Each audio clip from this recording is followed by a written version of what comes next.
Capítulo 9. Llegó el día de la marcha.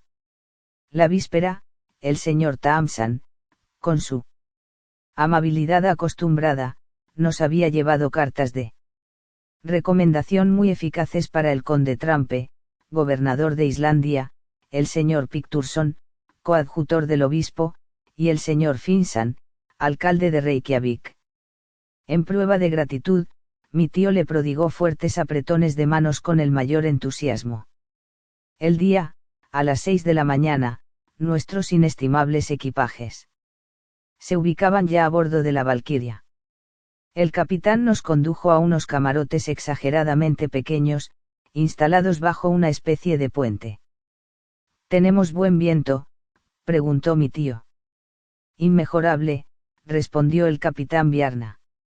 Brisa fresca del sudeste. Vamos a salir del Sandy con todo el aparejo largo y el viento entre el través y la aleta. Algunos instantes después, largó al velacho, el juanete, los foques y la cangreja, y, después de largar las amarras, orientó convenientemente el aparejo y penetró a toda vela en el estrecho. Una hora más tarde, la capital de Dinamarca parecía sumergirse en las lejanas olas, y la Valquiria rozaba casi la costa de Elsenor. Efecto de la disposición en que se encontraban mis nervios, creía ver la sombra de Hamlet errar sobre el legendario terrado. Oh sublime insensato. Pensaba yo, tú aprobarías sin duda nuestra empresa. Tú no seguirías tal vez ganoso de encontrar en el centro de la tierra una solución a tu duda sempiterna. Mas nada descubrí sobre las antiguas murallas. El castillo es, además, mucho más moderno que el heroico príncipe de Dinamarca. Sirve en la actualidad de suntuoso alojamiento al portero de este estrecho del Sand, por el que pasan cada año 15.000 buques de todas las naciones. El castillo de Kronborg no tardó en desaparecer entre la bruma, así como la torre de Helsingborg, que se eleva en la costa sueca, y la goleta se inclinaba ligeramente, impedida por las brisas del Kattegat. La Valquiria era un velero, y con esta clase de barcos nunca puede predecirse lo que va a durar el viaje. Conducía a Reykjavik carbón, utensilios de cocina, loza, vestidos de lana y un cargamento de trigo, e iba tripulada por 5 lobos de mar, todos ellos daneses, que bastaban para maniobrar su aparejo. ¿Cuánto durará la travesía?, preguntó mi tío al capitán. 10 días, poco más o menos, respondió este último, si a la altura de las Feroe no arrecia al noroeste. Pero, ¿suele usted experimentar retrasos considerables? No, señor Lidenbrock, no pase ningún cuidado, ya llegaremos. A eso del anochecer la goleta dobló el cabo Skagen, que constituye el extremo septentrional de Dinamarca, cruzó el Skagerrak, bordeó la costa meridional de Noruega, lamiendo al cabo Lindnis, y penetró en el Mar del Norte. 2 días después divisamos las costas de Escocia, reconocimos el promontorio de Peteread, y arrumbó la Valquiria a las Faroe, pasando entre las Orcadas y las Shetland. No tardaron las olas del Atlántico en azotar los costados de nuestra goleta, y como, al mismo tiempo, tuvimos que navegar de vuelta y vuelta para avanzar hacia el norte, venciendo la resistencia que el viento nos oponía, costó gran trabajo el llegar a las Feroe. El día 3 reconoció el capitán la isla Miganés, que es la más oriental de este grupo, y, a partir de este momento, hizo rumbo al Cabo Portland, situado en la costa meridional de Islandia. La travesía no ofreció ningún incidente notable. Soporté bastante bien las inclemencias del mar, pero mi tío se pasó todo al viaje mareado, lo que, a más de llenarle de vergüenza, contribuyó a agriar más todavía su carácter.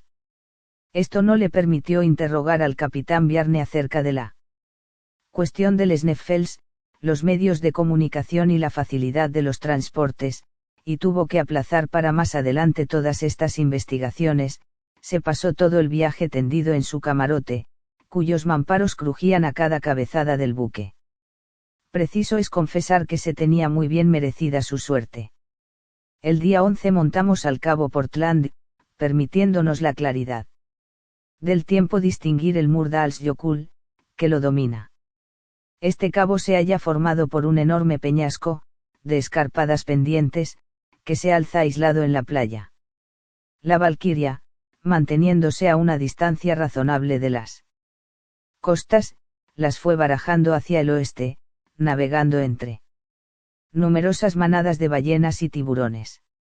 No tardamos en descubrir un inmenso peñasco, horadado de parte a parte, a través del cual pasaba enfurecido el espumoso mar.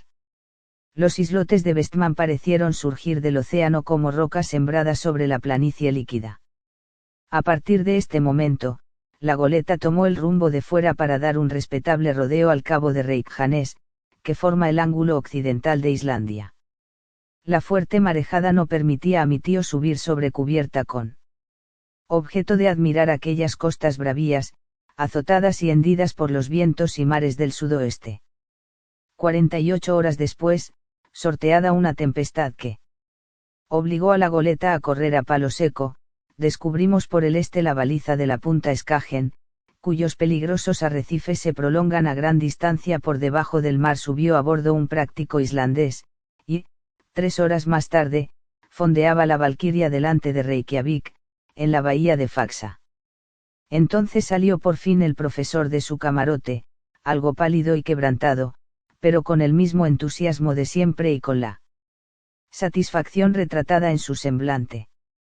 Los habitantes de la ciudad, a quienes interesaba en extremo la llegada del buque, del que todos tenían algo que recoger, se agolpaban en el muelle.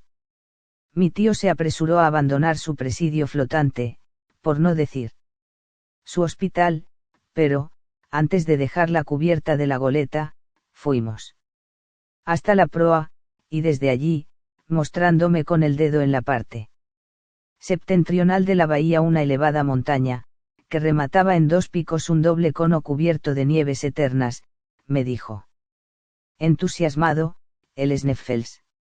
Ahí tienes el Sneffels, y después de haberme recomendado con un gesto que guardase el más impenetrable silencio, bajó al bote que nos aguardaba. Yo le seguí cabizbajo y nuestros pies no tardaron en hollar el suelo de Islandia. De improviso, apareció un hombre de buena presencia, vestido de general. Sin embargo, no era más que un sencillo magistrado, el gobernador de la isla, el señor barón de Trampe en persona. El profesor lo reconoció al instante. Le entregó las cartas que traía de Copenhague, e intercambiaron entre ellos una corta conversación en danés, en la cual no tomé parte, como era natural. Esta primera entrevista dio por resultado que el barón de Trampe se pusiese por completo a las órdenes del profesor Lidenbrock. El alcalde señor Finsan, no menos militar por su indumentaria que el gobernador, pero tan pacífico como éste, hubo de dispensar a mi tío la más favorable acogida. En cuanto al coadjutor, señor Picturson, giraba a la sazón una visita pastoral a la región septentrional de su diócesis, y tuvimos que renunciar, por lo pronto, al gusto de serle presentados. Pero, en cambio, trabamos conocimiento con un bellísimo sujeto, el señor Fridriksson, catedrático de Ciencias Naturales de la Escuela de Reykjavik, cuyo concurso nos fue de inestimable valor. Este modesto sabio solo hablaba el islandés y el latín.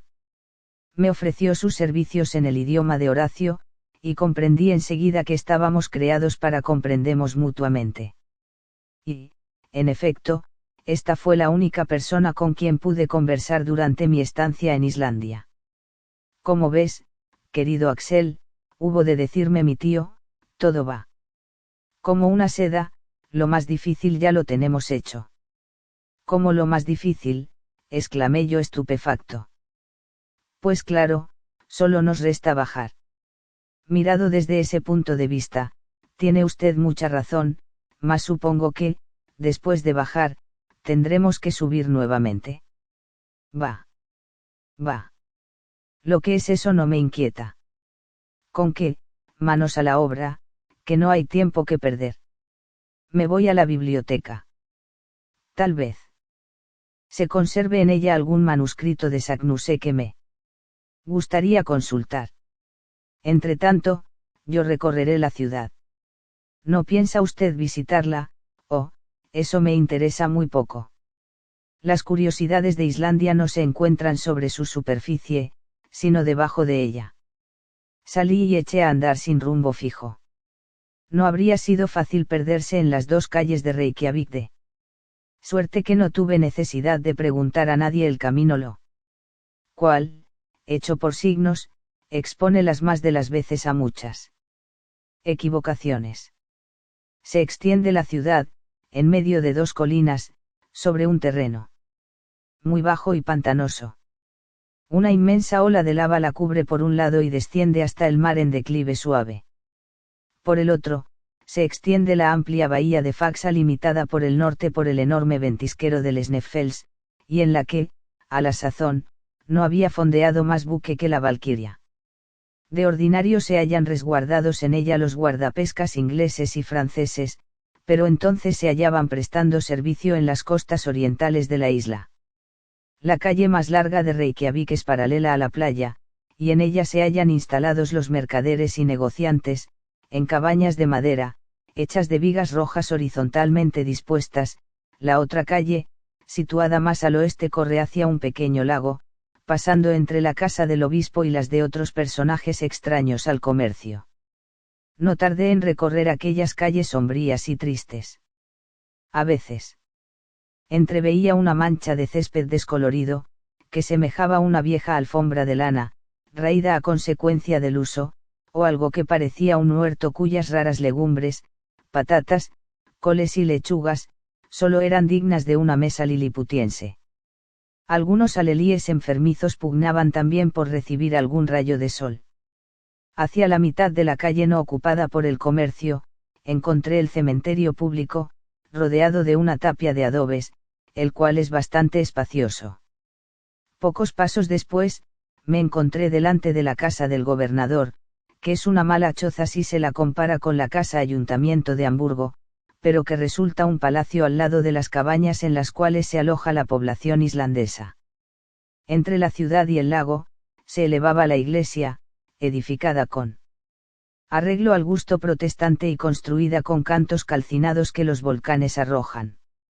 Las tejas coloradas de su techo seguramente se dispersarían por los aires, con vivo sentimiento de los fieles, al arreciar los vientos del oeste. Sobre una eminencia inmediata vi la Escuela Nacional, donde, según supe después por nuestro huésped, se enseñaba el hebreo, el inglés, el francés y el danés, 4 lenguas de las cuales no conocía una palabra, cosa que me llenaba de bochorno, pues hubiera sido el más atrasado de los 40 alumnos matriculados en el pequeño colegio, e indigno de acostarme con ellos en aquellos armarios de 2 compartimientos donde otros más delicados se asfixiarían durante la primera noche. En 3 horas recorrí no solo la ciudad, sino sus alrededores. También, su aspecto general era singularmente triste. No había árboles ni nada que mereciese el nombre de vegetación. Por todas partes se veían picos de rocas volcánicas. Las cabañas de los islandeses están hechas de tierras y de turba, y tienen sus paredes inclinadas hacia adentro, de suerte que parecen tejados colocados sobre el suelo. Empero estos tejados son praderas relativamente fértiles, pues, gracias al calor de las habitaciones, brota en ellos la hierba con bastante facilidad, siendo preciso segarla en la época de la recolección para que los animales domésticos no pretendan pacer sobre estas verdes mansiones. Durante mi excursión, encontré muy pocas personas, mas cuando volví a pasar por la calle del comercio, vi que la mayoría de la población se hallaba ocupada en secar, salar y cargar bacalaos, que constituyen allí el principal artículo de exportación. Los hombres parecían vigorosos, pero tardos, una especie de alemanes rubios, de mirada pensativa, que se creen separados de la humanidad, infelices desterrados en aquellas heladas regiones, a quienes la naturaleza hubiera debido hacer esquimales, ya que los condenó a vivir dentro de los límites del círculo polar ártico. Traté en vano de sorprender una sonrisa en sus rostros, reían a veces mediante una contracción involuntaria de sus músculos, pero no sonreían jamás. Sus vestidos consistían en una vasta chaqueta de lana negra, conocida en todos los países escandinavos con el nombre de badmel, sombrero de amplias alas, pantalón orillado de rojo y unos trozos de cuero arrollados en los pies a manera de calzado. Las mujeres, de rostro triste y resignado, y cuyo tipo es bastante agradable, aunque carecen de expresión, usan una chaqueta y una falda de badmel de color obscuro. Las solteras llevan sobre el trenzado cabello un gorrito de punto de color pardo, y las casadas se cubren la cabeza con un pañuelo de color sobre el cual se colocan una especie de cofia blanca. Cuando, tras un largo paseo, regresé a la casa del señor Fridriksson, mi tío se encontraba ya en compañía de este último. Capítulo 10. La mesa estaba servida, y el profesor Lidenbrock, cuyo estómago parecía un abismo sin fondo, efecto de la dieta que a bordo había sufrido, devoró con avidez. La comida, más danesa que islandesa, nada tuvo de notable, pero nuestro anfitrión, más islandés que danés, me hizo recordar a los héroes de la antigua hospitalidad. Sin género alguno de duda, nos encontrábamos en su casa con más libertad y confianza que él mismo. Se conversó en islandés, intercalando mi tío algunas palabras en alemán y el señor Fridriksson otras en latín, para evitar que yo me quedase por completo en ayunas de lo que decían. Hablaron de cuestiones científicas, como era natural tratándose de dos sabios, pero el profesor Lidenbrock guardó la más escrupulosa reserva, y sus ojos a cada frase me recordaban mantener el más absoluto silencio en todo lo relativo a nuestros futuros proyectos. De repente, interrogó el señor Fridriksson a mi tío acerca de los resultados de las investigaciones por él practicadas en la biblioteca. Vuestra biblioteca, exclamó el profesor, solo contiene libros descabalados en estantes casi vacíos. ¿Cómo? Respondió el señor Fridriksson. Poseemos 8.000 volúmenes, muchos de los cuales son ejemplares tan preciosos como raros, obras escritas en escandinavo antiguo, y todas las publicaciones nuevas que Copenhague nos envía anualmente. ¿De dónde saca usted esos 8.000 volúmenes por mí? Cuenta. Oh, señor Lidenbrock, esos libros andan recorriendo constantemente el país. En nuestra pobre isla de hielo existe una gran afición al estudio. No hay pescador ni labriego que no sepa leer, y todos leen. Opinamos que los libros, en vez de apolillarse tras una verja de hierro, lejos de las miradas de los curiosos, han sido escritos e impresos para que los lea todo el mundo. Por eso los de nuestra biblioteca van corriendo de mano en mano, son leídos 1 y 100 veces, y tardan con frecuencia 1 o 2 años en regresar a sus respectivos estantes. Entretanto, respondió mi tío con mal reprimido enojo, los extranjeros. ¿Y qué le hemos de hacer? Los extranjeros poseen sus bibliotecas en sus respectivos países, y, sobre todo, es preciso en primer término que nuestros compatriotas se instruyan. Se lo repito a usted, los islandeses tienen el amor al estudio inoculado en la sangre. En 1816 fundamos una sociedad literaria que funciona admirablemente, siendo muchos los sabios extranjeros que se honran con pertenecer a ella. Esta sociedad publica obras destinadas a educar a nuestros compatriotas y presta verdaderos servicios al país. Si quiere ser usted uno de nuestros miembros correspondientes, nos hará un gran honor, señor Lidenbrock.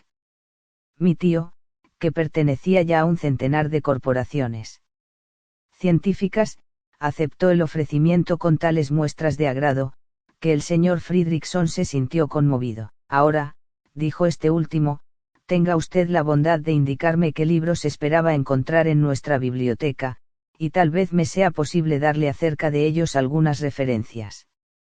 Miré a mi tío, y vi que vacilaba en responder. Esto atañía directamente a sus proyectos. Sin embargo, después de reflexionar un instante, se decidió a hablar por fin. Señor Fridriksson, quisiera saber si, entre las obras antiguas, poseéis las de Arne Sagnuse. Arne Sagnuse. respondió el profesor de Reykjavik.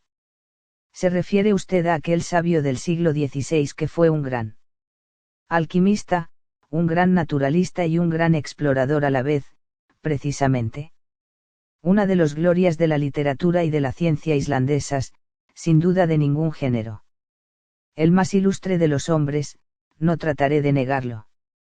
Y cuya audacia corría pareja con su genio, veo que le conoce bien a fondo. Mi tío no cabía en sí de júbilo al oír hablar de su héroe de un modo tan encomiástico, y devoraba con los ojos al señor Fridriksson. ¿Y qué ha sido de sus obras?, preguntó, por fin, impaciente. Ah. Sus obras no las tenemos. ¿Cómo? No están en Islandia, ni en Islandia ni en ningún otro sitio. ¿Por qué? Porque Arnasaknuse fue perseguido como hereje, y quemadas, en 3, sus obras en Copenhague por la mano del verdugo. Bravo. Magnífico. Exclamó mi tío, con gran escándalo del profesor de ciencias naturales. ¿Qué dice usted?, murmuró este último. Sí. Todo se explica, todo se aclara, todo se concatena. Ahora. Me explico por qué Saknussemm, al verse inscrito en el índice y obligado a ocultar los descubrimientos de su genio, decidió sepultar su secreto en un incomprensible criptograma. ¿Qué secreto?, preguntó vivamente el señor Fridriksson. ¿Un secreto qué? ¿Cuyo? Balbuceó mi tío. Pero es que posee usted algún documento especial, replicó el profesor islandés. No. Era una mera suposición. Bien, dijo el señor Fridriksson, que tuvo la bondad de no insistir al ver la turbación de su interlocutor. Espero que no se ausentará usted de la isla sin haber estudiado sus riquezas mineralógicas. Naturalmente, respondió mi tío, pero llegó algo tarde, otros sabios han pasado por aquí antes que yo.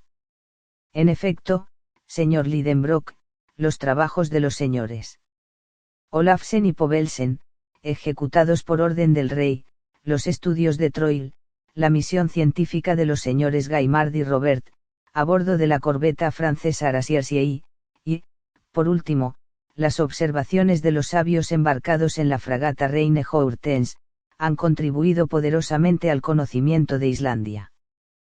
Pero, créame, hay aún mucho que hacer. ¿Cree usted?, preguntó mi tío con afectado candor, procurando moderar el brillo de su mirada. Sin duda alguna. Existen numerosas montañas, ventisqueros y volcanes muy poco conocidos es necesario estudiar. Sin ir más lejos, mire usted ese monte que en el horizonte se eleva, es el Sneffels. Sí, señor, uno de los volcanes más curiosos y cuyo cráter raramente se visita. Apagado hace ya 500 años. Pues bien, respondió mi tío, cruzando las piernas con fuerza. Para no saltar en el aire, deseo empezar mis estudios geológicos por ese Saffel. O Fesal. ¿Cómo le llama usted, Sneffels?, respondió el excelente señor Fridriksson. Esta parte de la conversación habíase desarrollado en latín, de manera que me enteré de todo, y tuve que contenerme para no soltar el trapo a reír al ver cómo mi tío contenía su satisfacción que pugnaba por escapársele por todas partes adoptando un aire candoroso que parecía la mueca de un diablo. Sí, dijo, sus palabras de usted me deciden, procuraremos escalar ese Sneffels, y hasta estudiar su cráter tal vez. Siento en el alma, dijo el señor Fridriksson, que mis ocupaciones no me permitan ausentarme, porque, de lo contrario, les acompañaría con gusto y con provecho. Oh, no, no. Respondió vivamente mi tío, no queremos molestar a nadie, señor Fridriksson, se lo agradezco infinito. La presencia de un sabio como usted nos hubiera sido muy útil, pero los deberes de su profesión. Me inclino a creer que nuestro anfitrión, en la inocencia de su alma islandesa, no comprendió la grosera malicia de mi tío. Apruebo, señor Lidenbrock, respondió, que comience usted por ese volcán, donde cosechará gran número de observaciones curiosas. Pero, dígame, ¿cómo piensa usted llegar a la península de Sneffels, atravesando por mar la bahía? Es el camino más rápido. Sin duda, pero no es posible seguirlo. ¿Por qué? Porque en Reykjavik no existe un solo bote. Demonios. Tendrá usted que ir por tierra, contorneando la costa, lo que será más largo, pero más interesante. Bueno. Veré de procurarme un guía. Precisamente puedo ofrecerle a usted uno. Un hombre inteligente y fiado, sí, un habitante de la península. Es un hábil cazador de gansos, del cual quedará usted satisfecho. Habla perfectamente el danés. ¿Y cuándo podré verle? Mañana, si usted quiere. ¿Por qué no hoy mismo? Porque hasta mañana no llega. Hasta mañana, exclamó mi tío, dando un profundo suspiro. Esta importante conversación terminó algunos instantes después, dando el profesor alemán las más expresivas gracias al profesor islandés. Durante la comida, mi tío acababa de saber cosas en extremo importantes, entre otras la historia de Sagnuse, la razón de su misterioso documento, que el señor Fridriksson no le acompañaría en su expedición y que desde el día siguiente podría contar ya con un guía a sus órdenes. Capítulo 11. Al anochecer di un corto paseo por las playas de Reykjavik, y me recogí temprano, acostándome en mi cama de gruesas tablas, en donde me dormí profundamente. Cuando me desperté, oí que mi tío charlaba por los codos en la habitación inmediata. Me arreglé a toda prisa y fui a reunirme con él. Conversaba en dinamarqués con un hombre de elevada estatura y constitución vigorosa, un mocetón que debía hallarse dotado de unas fuerzas hercúleas. Sus ojos soñadores y azules demostraban ser inteligentes y sencillos. Su voluminosa cabeza se hallaba cubierta por una larga cabellera de un color que hubiera pasado por rojo hasta en la misma Inglaterra y que caía sobre sus espaldas atléticas. Aunque sus movimientos eran fáciles, movía poco los brazos, cual hombre que ignora o desdeña el lenguaje de los gestos. Todo en él revelaba temperamento perfectamente sosegado, tranquilo, aunque no indolente. Se veía claramente que no pedía nada a nadie, que trabajaba cuando le convenía, y que, dada la calma con que se tomaba las cosas, era fácil que nada le causase sorpresa ni sobresalto. Comprendí su manera de ser por el modo como escuchaba él islandés la apasionada facundia de su interlocutor. Permanecía inmóvil y con los brazos cruzados ante los múltiples gestos de mi tío, para negar, movía la cabeza de izquierda a derecha, y, para afirmar, la inclinaba, apenas se movía, era la economía del movimiento llevada hasta la avaricia. La verdad es que, al ver a aquel hombre, no hubiera adivinado jamás su profesión de cazador, a buen seguro que no espantaría la caza, mas, como la buscaba todo me lo expliqué, sin embargo, cuando supe por el señor Fridriksson que aquel tranquilo personaje solo se dedicaba a la caza del ganso llamado eidero, cuyo plumón constituye la principal riqueza de la isla. En efecto, para recoger esta pluma, que se llama edredón, no es preciso desplegar una actividad asombrosa. En los primeros días del verano, la hembra de este ganso, notable por su extraordinaria belleza, construye su nido entre las rocas de los fiordos que tanto abundan en las costas de la isla. Una vez construido su nido, lo forra con finísimas plumas que del vientre se arranca ella misma.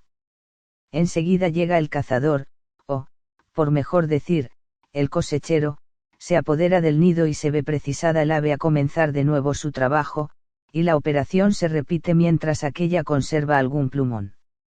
Cuando lo agota del todo, le llega la vez al macho de despojarse del suyo, solo que, como la pluma de éste es dura y grosera, y carece de valor comercial, no se toma el cazador la molestia de robarle el lecho de sus pequeñuelos, y el nido se concluye por fin.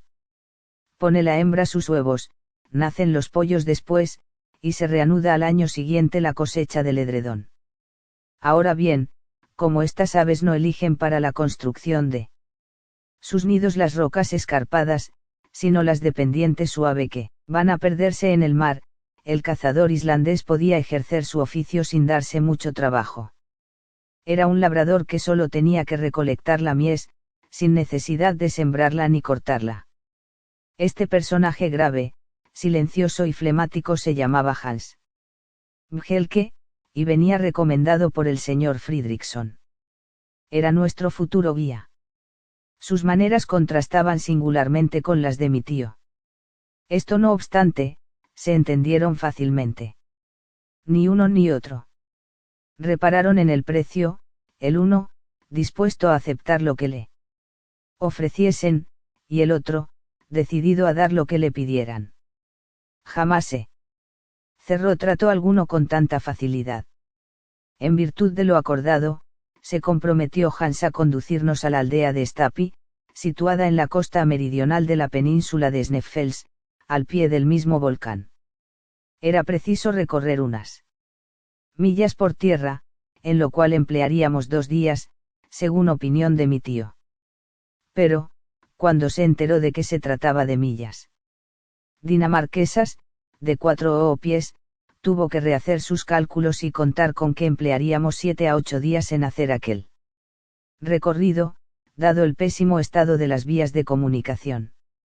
Hans, que, según su costumbre, iría a pie, debía facilitar 4 caballos, uno para mi tío, otro para mí y 2 para el transporte de nuestra impedimenta. Perfecto conocedor de aquella parte de la costa, prometió conducirnos por el camino más corto.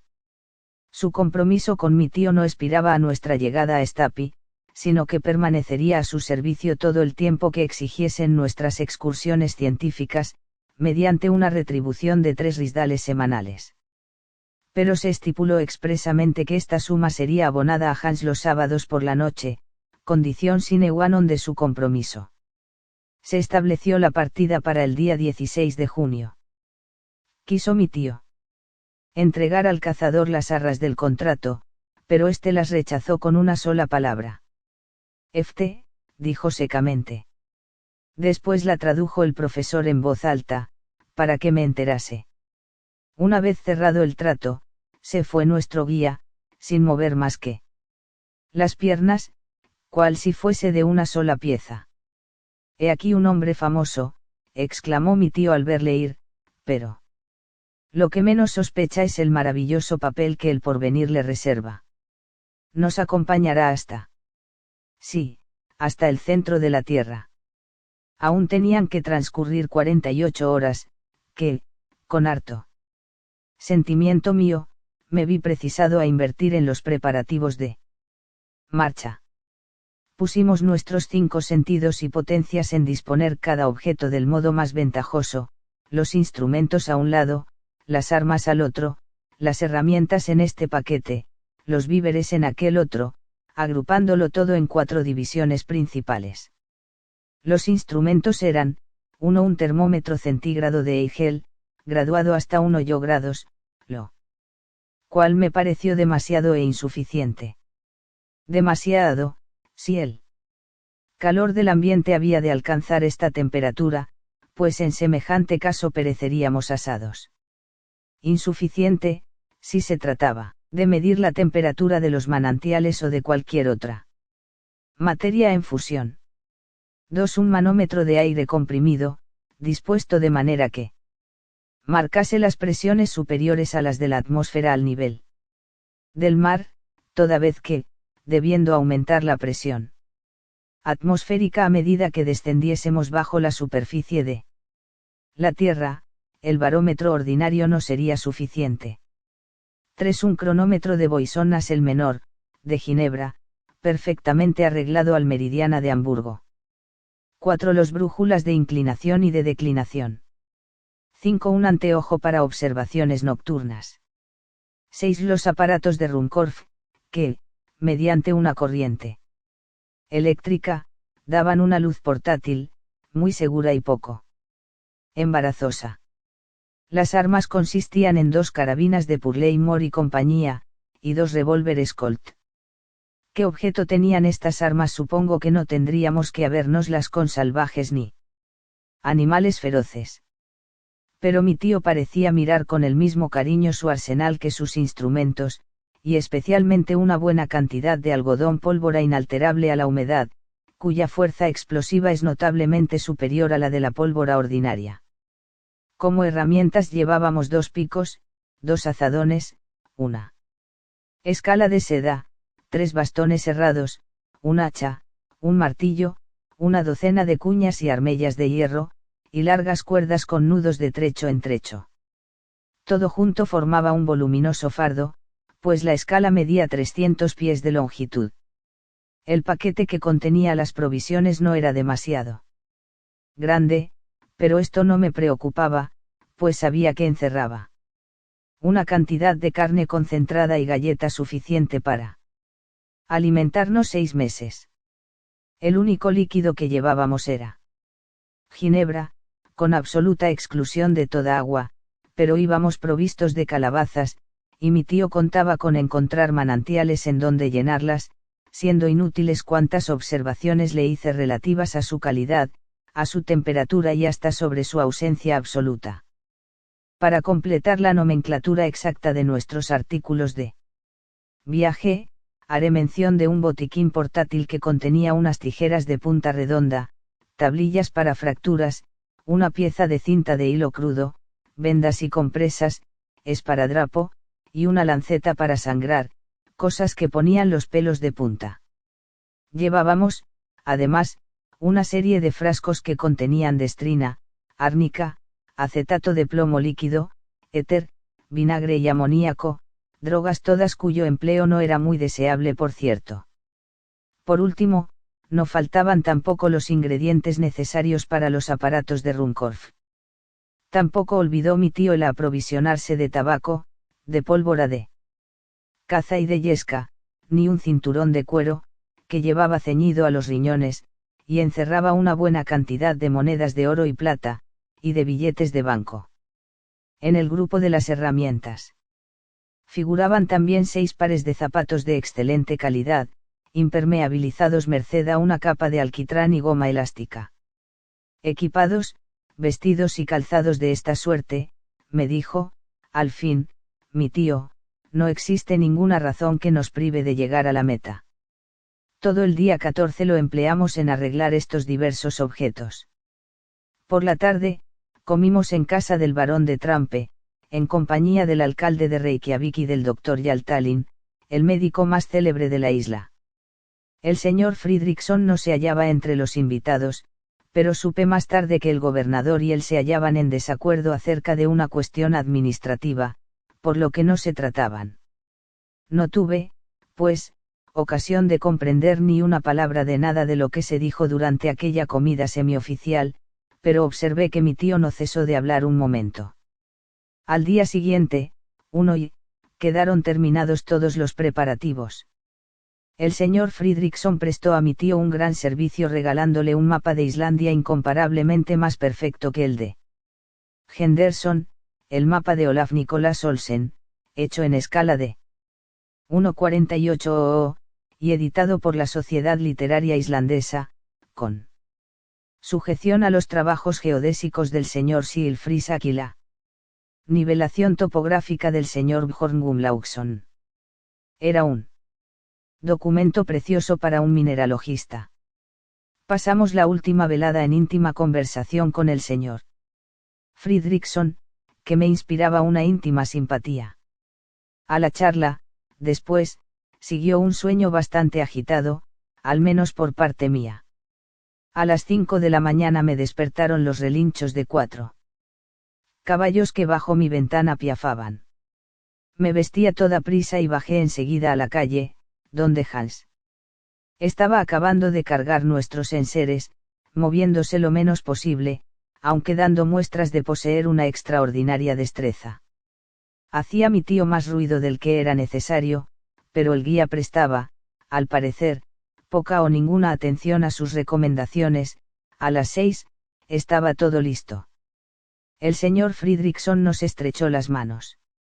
Mi tío le dio, en islandés, las gracias más expresivas por su amable hospitalidad. Yo, por mi parte, le saludé cordialmente en mi latín macarrónico. Montamos a caballo, y el señor Fridriksson espetóme con su último adiós este verso de Virgilio, que parecía hecho expresamente para nosotros, pobres viajeros que mirábamos con incertidumbre el camino, el uacum que viam dederit fortuna sequamur. Capítulo 12. Habíamos partido con el tiempo cubierto, pero fijo. No había que temer calores enervantes ni lluvias desastrosas. Un tiempo a propósito para hacer excursiones de recreo. El placer de recorrer a caballo un país desconocido me hizo sobrellevar fácilmente el principio de la empresa. Me dediqué por completo a las delicias que la naturaleza nos ofrece, ya que no tenía libertad para disponer de mí mismo. Empecé a tomar mi partido y a mirar las cosas con calma. Después de todo, me decía a mí mismo, ¿qué es lo que arriesgo yo con viajar por el país más curioso del mundo, y escalar la montaña más notable de la Tierra? Lo peor es el tener que descender al fondo de un cráter apagado. Sin embargo, no cabe duda alguna que Saknussemm hizo lo mismo. En cuanto a la existencia de un túnel que conduce al centro del globo, eso es pura fantasía. Por consiguiente, lo mejor será aprovecharse de todo lo bueno que haya en la expedición, y poner buena cara al mal tiempo. Apenas había terminado de hacer estos raciocinios, cuando salimos de Reykjavik. Hans marchaba a la cabeza, con paso rápido, uniforme y continuo. Seguíanle los 2 caballos que llevaban nuestra impedimenta, sin que fuese necesario guiarlos.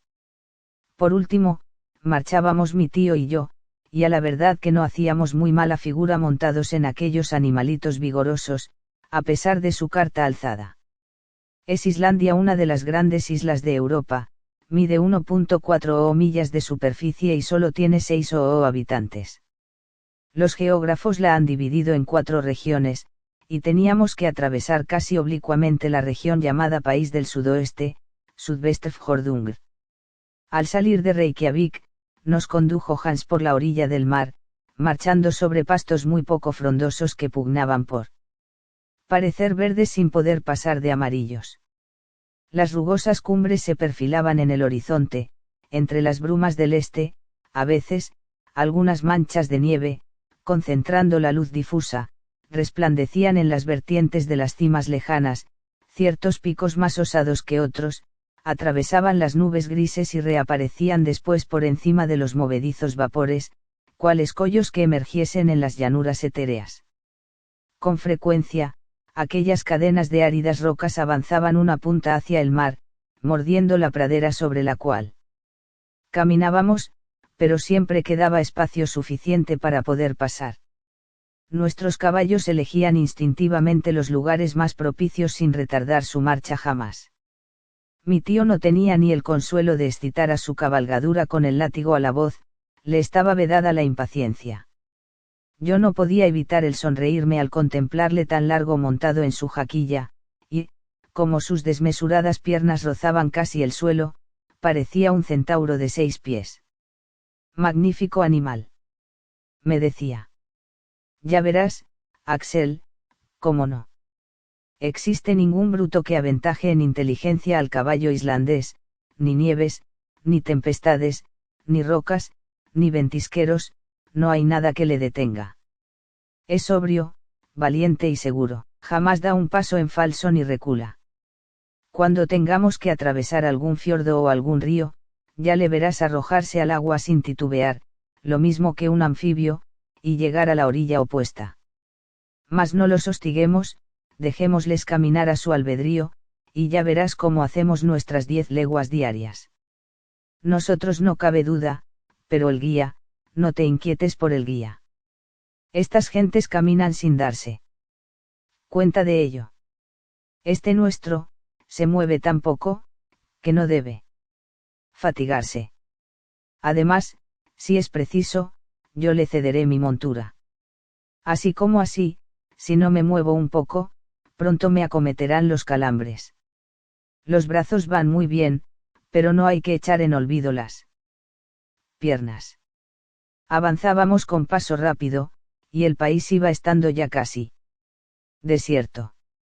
De trecho en trecho aparecía el margen de una hondonada, cual pobre mendigante, alguna granja aislada, algún boer solitario, hecho de madera, tierra y lava.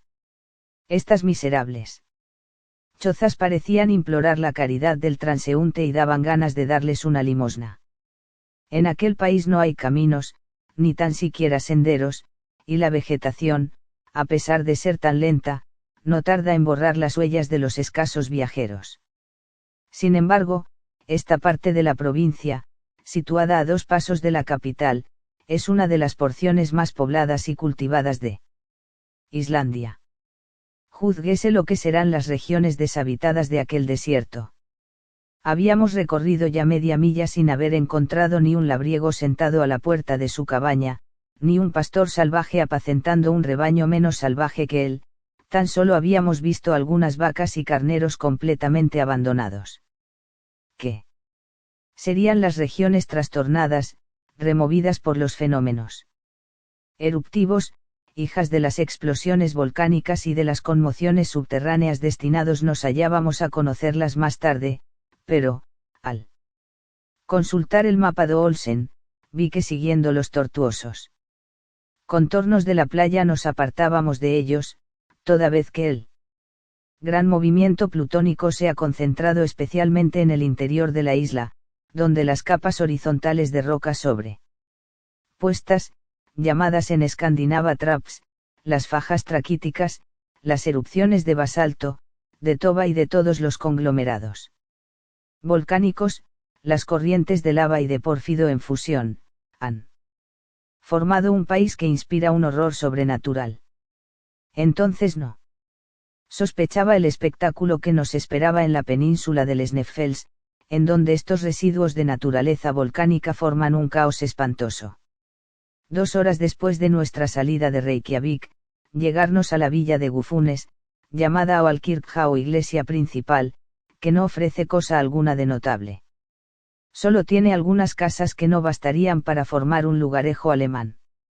Hans se detuvo allí media hora, aproximadamente, compartió con nosotros nuestro frugal almuerzo. Respondió con monosílabos a las preguntas de mi tío relativas a la naturaleza del camino, y cuando le preguntó dónde tenía pensada que pasásemos la noche, respondió secamente, Gardar. Consulté el mapa para ver lo que era Gardar, y viendo un caserío de este nombre a orillas del Valfjord, a 4 millas de Reykjavik, se lo mostré a mi tío. 4 millas nada más, exclamó. Tan solo 4 millas. De las 22 que tenemos que andar. Es un bonito paseo. Quiso hacer una observación al guía, pero este, sin escucharle, volvió a ponerse delante de los caballos y emprendió de nuevo la marcha. 3 horas más tarde, sin dejar nunca de caminar sobre él descolorido césped, tuvimos que contornear el Kollafjord, rodeo más fácil y rápido que la travesía del Golfo. No tardamos en entrar en un Pinstauer, lugar de jurisdicción comunal, nombrado Ejulberg, y cuyo campanario habría dado las 12 del día si las iglesias islandesas hubiesen sido lo suficientemente ricas para poseer relojes, pero, en esto, se asemejan a sus feligreses, que no tienen reloj y se pasan perfectamente sin él. Allí dimos descanso a los caballos, los cuales, tomando después por un ribazo comprendido entre una cordillera y el mar, nos llevaron de un tirón a la Avalkirkja de Brantar y 1 mil más adelante, a Saurboer Annexia, iglesia anexa, situada en la orilla sur del Valfjord. Eran a la sazón las 4 de la tarde y habíamos avanzado 4 millas. El fiordo en aquel punto tenía de longitud media milla por lo menos, las alas se estrellaban con estrépito sobre las agudas rocas. Este golfo se abría entre murallas de piedra cortadas a pico, de 3000 pies de elevación, y notables por sus capas obscuras que separaban los lechos de toba de un matiz rojizo. Por muy grande que fuese la inteligencia de nuestros caballos, no me hacía mucha gracia el tener que atravesar un verdadero brazo de mar sobre el lomo de un cuadrúpedo. Si realmente son tan inteligentes, no tratarán de pasar, dije yo. En todo caso, yo me encargo de suplir su falta de inteligencia. Pero mi tío no quería esperar y hostigó su caballo hacia la orilla. El animal fue a husmear la última ondulación de las olas y se detuvo. El profesor, que también tenía su instinto, quiso obligarlo a pasar, pero el bruto se negó a obedecerle, moviendo la cabeza. A los juramentos y latigazos de mi tío contestó encabritándose la bestia, faltando poco para que despidiese al jinete, y por fin el caballejo, doblando los corvejones, se escurrió de entre las piernas del profesor, dejándole plantado sobre dos piedras de la orilla como el coloso de Rodas. ¡Ah! ¡Maldito animal!, exclamó encolerizado el jinete. Transformado inopinadamente en peatón, y avergonzado como un oficial de caballería que se viese convertido en infante de improviso. Farja, dijo nuestro guía, tocándole en el hombro. ¿Cómo? Una barca, respondió Hans mostrándole una embarcación. Sí, exclamé yo, hay una barca. Pues, hombre, haberlo dicho. Está bien, prosigamos. Tidbatten, replicó el guía. ¿Qué dice? Dice marea, respondió mi tío, traduciéndome la palabra. Danesa. Será, sin duda, preciso esperar a que crezca la marea. ¿Forbida? Preguntó mi tío. Ja, respondió Hans. El profesor golpeó el suelo con el pie, en tanto que los caballos se dirigían hacia la barca. Comprendí perfectamente la necesidad de esperar, para emprender la travesía del fiordo, ese instante en que la marea se después de haber alcanzado su máxima altura. Entonces el flujo y reflujo no ejercen acción alguna sensible, y no hay, por tanto, peligro de que la barca sea arrastrada por la corriente ni hacia el fondo del golfo, ni hacia el mar. Hasta las 6 de la tarde no llegó el momento propicio, y, a esta hora, mi tío, yo, el guía, 2 pasajeros y los 4 caballos nos instalamos en una especie de barca del fondo plano, bastante frágil. Como estaba acostumbrado a los barcos a vapor del Elba, me parecieron los remos de los barqueros un procedimiento anticuado. Echamos más de 1 hora en atravesar el fiordo, pero lo pasamos, al fin, sin accidente ninguno. Media hora después llegábamos a la Valkirja de Garda. Capítulo 13. Ya era hora de que fuese de noche, pero en el paralelo 6°, la claridad diurna de las regiones polares no debía causarme asombro. En Islandia no se pone el sol durante los meses de junio y julio. La temperatura, no obstante, había descendido, sentía frío, y, sobre todo, hambre. Bien haya el Boer que abrió para recibirnos sus hospitalarias puertas. Era la mansión de un labriego, pero, por lo que a la hospitalidad se refiere, no le iba en zaga a ningún palacio real. A nuestra llegada vino el dueño a tendernos la mano, y, sin más ceremonias, nos hizo señas para que le siguiésemos. Y le seguimos, en efecto, cada vez que acompañarle hubiera sido imposible. Un corredor largo, estrecho y oscuro daba acceso a esta cabaña, construida con maderos apenas labrados, y permitía llegar a todas sus habitaciones, que eran 4, la cocina, el taller de tejidos, la badstofa, alcoba de la familia, y la destinada a los huéspedes, que era la mejor de todas. Mi tío, con cuya talla no se había contado al construir la cabaña, dio en 3 o 4 ocasiones con la cabeza contra las vigas del techo. Nos hicieron pasar a nuestra habitación, que era una especie de salón espacioso, de suelo terrizo, y que recibía la luz a través de una ventana cuyos vidrios estaban hechos de membranas de carnero bien poco transparentes. Consistían las camas en un poco de heno seco, amontonado sobre los bastidores de madera pintada de rojo y ornamentada con sentencias islandesas. No esperaba yo ciertamente tanta comodidad, pero, en cambio, reinaba en el interior de la casa un Penetrante olor a pescado seco, a carne macerada y a leche agria que repugnaba de un modo extraordinario a mi olfato. Cuando nos hubimos desembarazado de nuestros arreos de viaje, oímos la voz del dueño de la casa que nos invitaba a pasar a la cocina, única pieza en que se encendía lumbre, hasta en los mayores fríos. Mi tío se apresuró a obedecer la amistosa invitación, y yo le seguí al momento. La chimenea de la cocina era de antiguo modelo, el hogar consistía en una piedra en el centro de la habitación, con un agujero en el techo por el cual se escapaba el humo. Esta cocina servía de comedor al mismo tiempo. Al entrar, nuestro anfitrión, como si no nos hubiese visto hasta entonces, nos saludó con la palabra Saelbertu, que significa sed felices, y nos besó en las mejillas.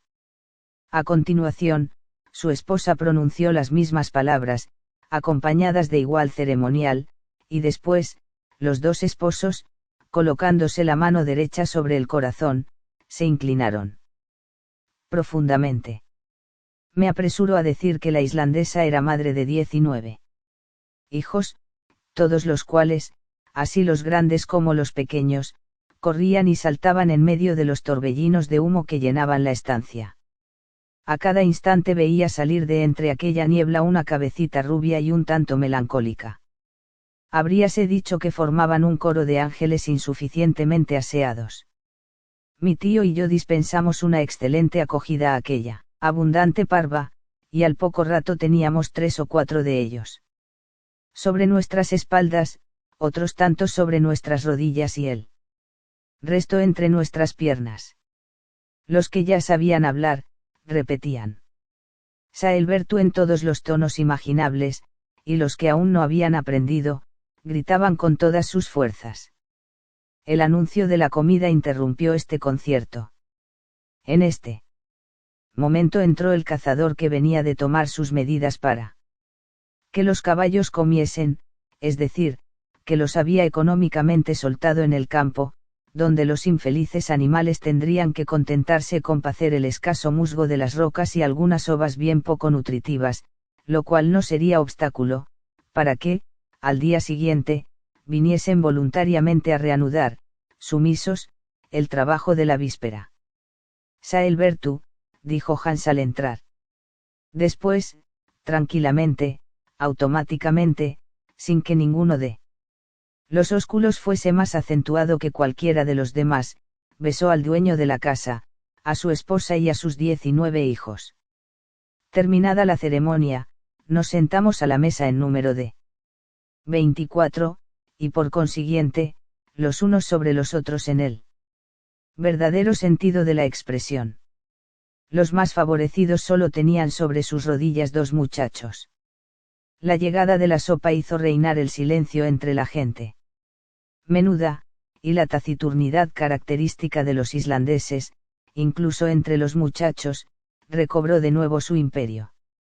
Nuestro huésped nos sirvió una sopa de liquen que no era desagradable, y después, una enorme porción de pescado seco, nadando en mantequilla agria, que tenía lo menos 20 años, y muy preferible, por consiguiente, a la fresca, según las ideas gastronómicas de Islandia. Había además SKYR, especie de leche cuajada y sazonada con jugo de hayas de enebro. En fin, para beber, nos sirvió un brebaje, compuesto de suero y agua, conocido en el país con el nombre de blanda. No sé si esta extraña comida era o no buena. Yo tenía buen hambre y, a los postres, me di un soberbio atracón de una espesa papilla de alforfón. Terminada la comida, desaparecieron los niños, y las personas mayores rodearon el hogar donde ardían brezos, turba, estiércol de vaca y huesos de pescado seco. Después de calentarse de este modo, los diversos grupos volvieron a sus habitaciones respectivas. La dueña de la casa se ofreció, según era costumbre, a quitarnos los pantalones y medias, pero renunciamos a tan estimable honor, dándole, sin embargo, las gracias del modo más expresivo. La mujer no insistió, y pude, al fin, arrojarme sobre mi cama de heno. Al día siguiente, a las 5, nos despedimos del campesino. islandés, costándole gran trabajo a mi tío el hacerle aceptar una remuneración adecuada, y dio Hans la señal de partida. A 100 pasos de Gardar, el terreno empezó a cambiar de aspecto, haciéndose pantanoso y menos favorable a la marcha. Por la derecha, la serie de montañas prolongábase indefinidamente como un inmenso sistema de fortificaciones naturales cuya contraescarpa seguíamos, presentándose a menudo arroyuelos que era preciso vadear sin mojar demasiado la impedimenta. El país iba estando cada vez más desierto, sin embargo, aun a veces alguna sombra humana parecía huir a lo lejos. Si las revueltas del camino nos acercaban inopinadamente a uno de estos espectros, sentía yo una invencible repugnancia a la vista de una cabeza hinchada, una piel reluciente, desprovista de cabellos, y de asquerosas llagas que dejaban al descubierto los grandes desgarrones de sus miserables harapos. La desdichada criatura, lejos de tendernos su mano deformada, alejábase, pero no tan deprisa que Hans no tuviese tiempo de saludarla con su habitual Saelbertu. Spetelsk, decía después. Un leproso. Repetía mi tío. Tan solo la palabra produce de por sí un efecto repulsivo. Esta horrible afección de la lepra es bastante común en Islandia. No es contagiosa, pero sí hereditaria, y por eso a estos desgraciados les está prohibido el casarse. Estas apariciones no eran las más a propósito para alegrar el paisaje cuya tristeza se hacía más profunda a cada instante. Los últimos copetes de hierba acababan de morir debajo de nuestros pies. No se veía ni un árbol, pues ni merecían tal nombre algunos abedules enanos que más parecían maleisas. Aparte de algunos caballos que erraban por las tristes llanuras, abandonados por sus amos que no los podían mantener, tampoco se veían animales. De vez en cuando cerníase un halcón entre las nubes grises, y huía rápidamente hacia las regiones del sur. Yo me dejé arrastrar por la melancolía de aquella naturaleza salvaje y mis recuerdos me condujeron a mi país natal. Hubo después que cruzar algunos pequeños fiordos que carecían de importancia, y, por último, un verdadero golfo, la marea, parada a la sazón, nos permitió pasarlo y llegar al caserío de Alftanes, una milla más allá. Al anochecer, después de haber vadeado 2 ríos donde abundaban las truchas y los hoyos, el Alfa y el Eta, nos vimos precisados a hacer noche en una casucha ruinosa y abandonada, digna de estar habitada por todos los duendes y espíritus de la mitología escandinava. Sin duda alguna, el genio del frío había fijado en él su residencia, pues hizo de las suyas toda la noche. Durante la jornada inmediata no ocurrió ningún incidente especial. Siempre el mismo terreno pantanoso, la misma fisonomía triste, la misma uniformidad. Al llegar la noche habíamos recorrido la mitad de la distancia total, y pernoctamos en el anejo de Crosolt. El 1 de junio recorrimos 1 milla, sobre poco más o menos, por un terreno de lava. Esta disposición del suelo se llama en el país Raun. La lava arrugada de la superficie afectaba la forma de calabrotes, unas veces prolongados, otras veces adujados. De las montañas vecinas descendían inmensas corrientes, ya solidificadas, de lava, procedentes de volcanes, actualmente apagados, pero cuya violencia pasada pregonaban estos vestigios. Esto no obstante, los humos de algunos manantiales calientes se elevan de distancia en distancia. Nos faltaba el tiempo para observar estos fenómenos, era necesario avanzar, y los cascos de nuestros caballos no tardaron en hundirse de nuevo en terrenos pantanosos, sembrados de pequeñas lagunas. Marchábamos a la sazón hacia el oeste, después de haber rodeado la gran bahía de Faxa, y la doble cima blanca del Sneffel se erguía entre las nubes a menos de 5 millas. Los caballos marchaban bien, sin que les detuvieran las dificultades del suelo.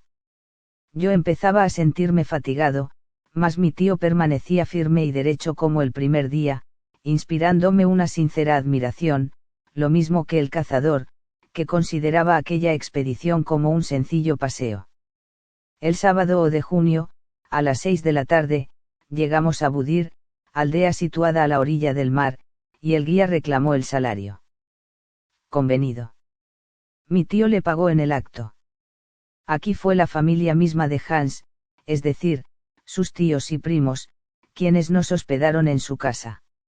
Fuimos muy bien recibidos, y, sin abusar de la amabilidad de aquellas buenas gentes, de buena gana hubiera permanecido en su compañía algún tiempo con objeto de reponerme de las fatigas del viaje, pero mi tío, que no experimentaba necesidad de descanso, no lo entendió de igual modo, y a la mañana siguiente no hubo otra solución que montar nuevamente nuestras pobres cabalgaduras. El suelo se encontraba afectado por la proximidad de la montaña, cuyas raíces de granito salían de la tierra cual las de una vieja encina. Íbamos contorneando la base del volcán. El profesor no le perdía de vista, gesticulaba sin cesar y parecía desafiarle y decirle: «He aquí el gigante que voy a sojuzgar». Por fin, después de 24 horas de marcha, se detuvieron espontáneamente los caballos a la puerta de la rectoría de Stapi. Capítulo 14. Es Stapi un poblado compuesto de unas 30 chozas, edificado sobre un mar de lava, bajo los rayos del sol reflejados por el volcán. Se extiende en el fondo de un pequeño fiordo, encajado en una muralla que hace el más extraño efecto. Sabido es que el basalto es una roca obscura de origen ígneo, afectando formas muy regulares cuya disposición causa extrañeza.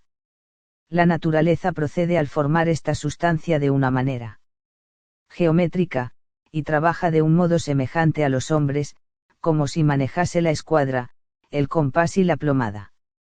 Si en todas sus otras manifestaciones desarrolla su arte formando moles inmensas y deformes, conos apenas esbozados, pirámides imperfectas cuyas líneas generales no obedecen a un plan determinado, por lo que respecta al basalto, queriendo dar, sin duda, un ejemplo de regularidad, y adelantándose a los arquitectos de las primeras edades, ha creado un orden severo que ni los esplendores de Babilonia ni las maravillas de Grecia han sobrepujado jamás.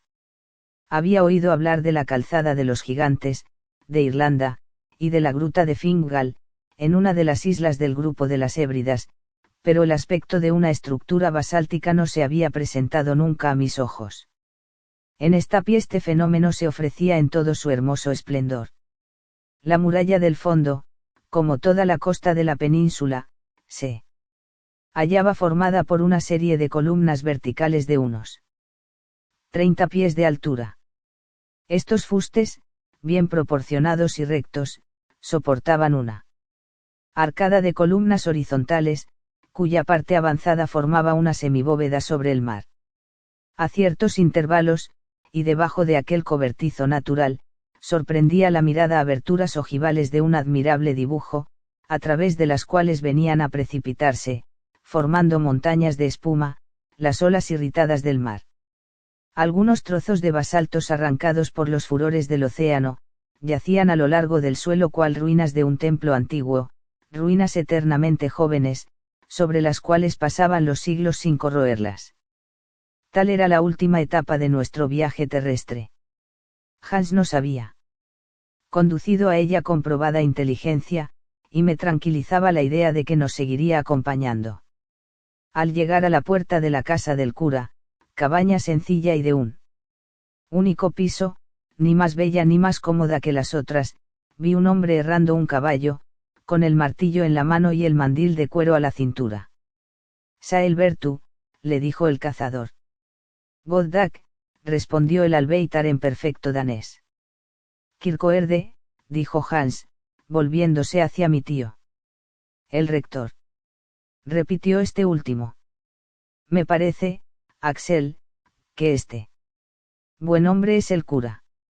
Entretanto, ponía Hans al Kirkoerde al corriente de la situación, suspendió entonces su trabajo, lanzó una especie de grito en uso, sin duda alguna, entre caballos y chalanes, y salió de la cabaña enseguida una mujer que parecía una furia, no le faltaría mucho para medir 6 pies de estatura.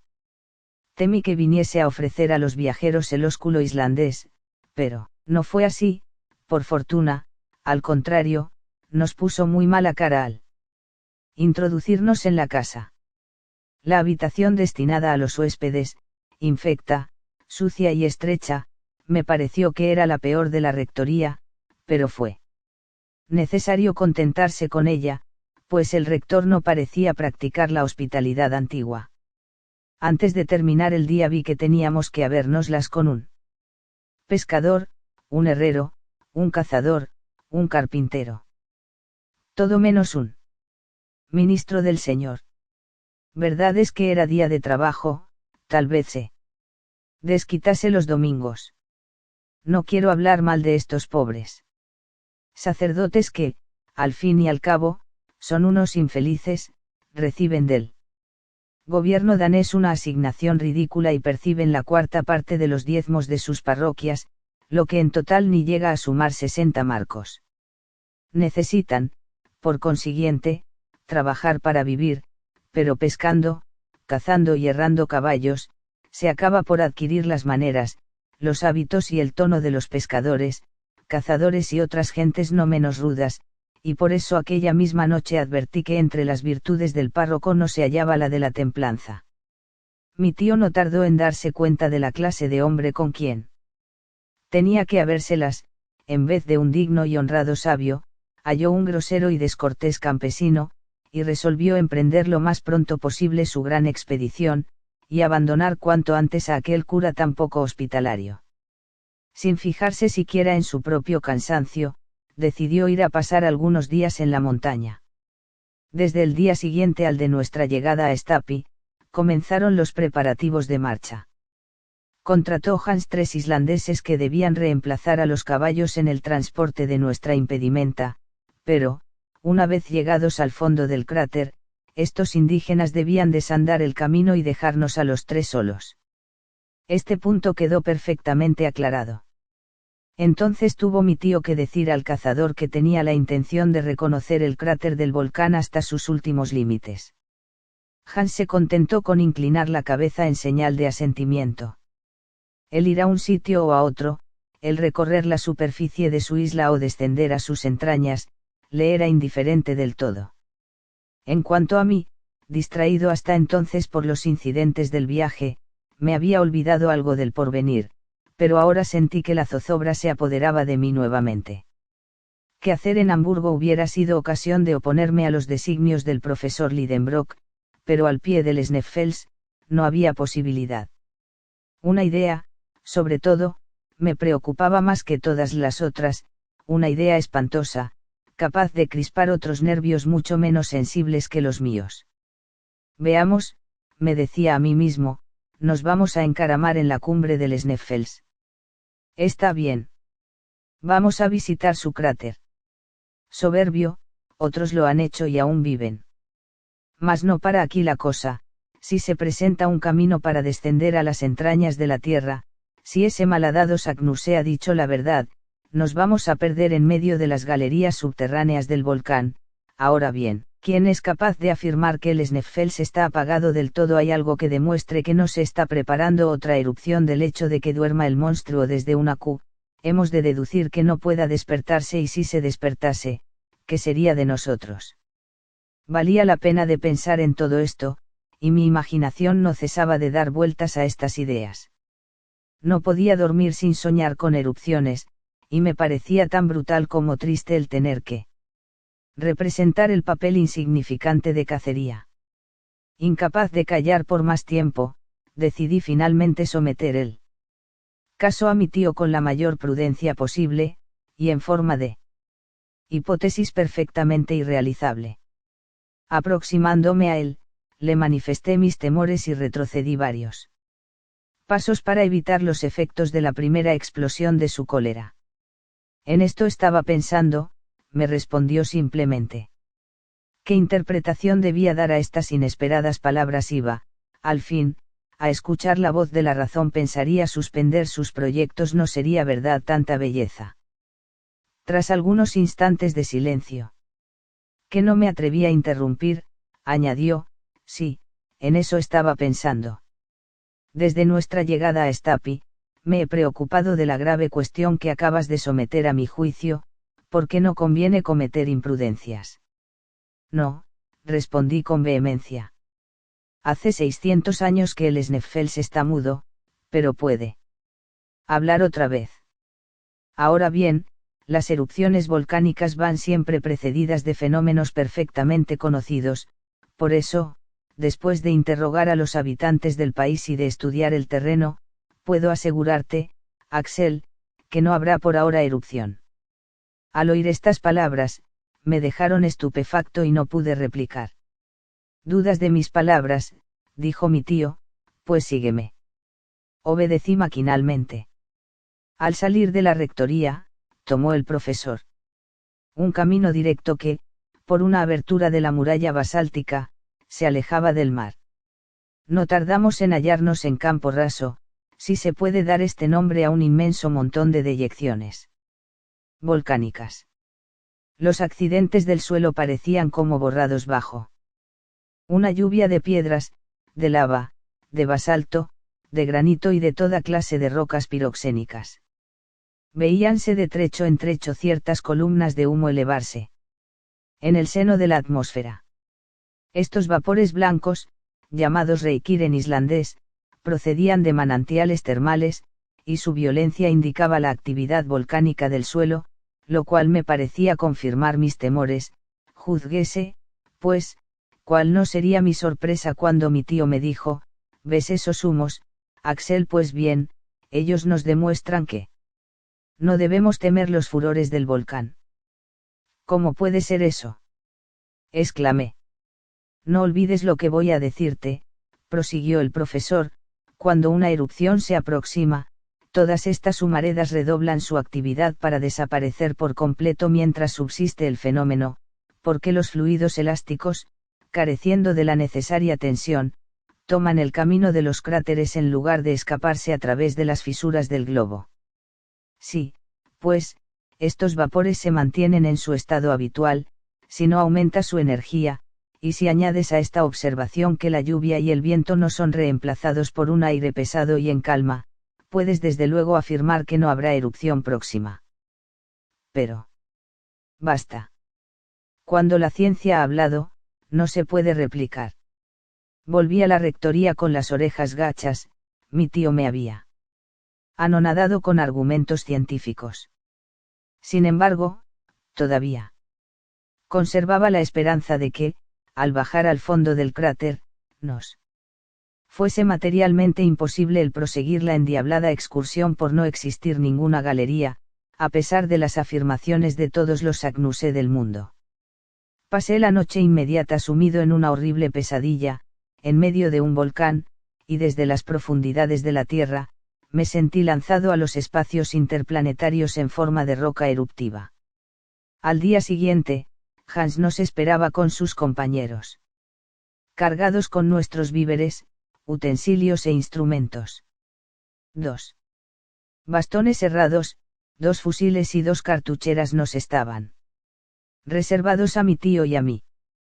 Nuestro guía, que era hombre precavido, había añadido a nuestra impedimenta un odre lleno que, unido a nuestras calabazas, nos aseguraba agua para 8 días. Eran las 9 de la mañana. El rector y su gigantesca furia, esperaban delante de la puerta, deseosos, sin duda, de darnos su último adiós, pero este adiós tomó la inesperada forma de una cuenta formidable, en la que se nos cobraba hasta el aire, bien infecto por cierto, que habíamos respirado en la casa rectoral. La dignísima pareja nos desolló como un hostelero suizo, cobrándonos a precio fabuloso su ingrata hospitalidad.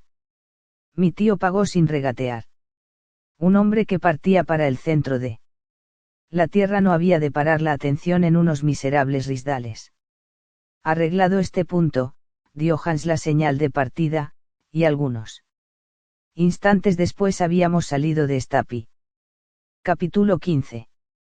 El Sneffels tiene pies de elevación, siendo, con su doble cono, como la terminación de una faja raquítica que se destaca del sistema orográfico de la isla.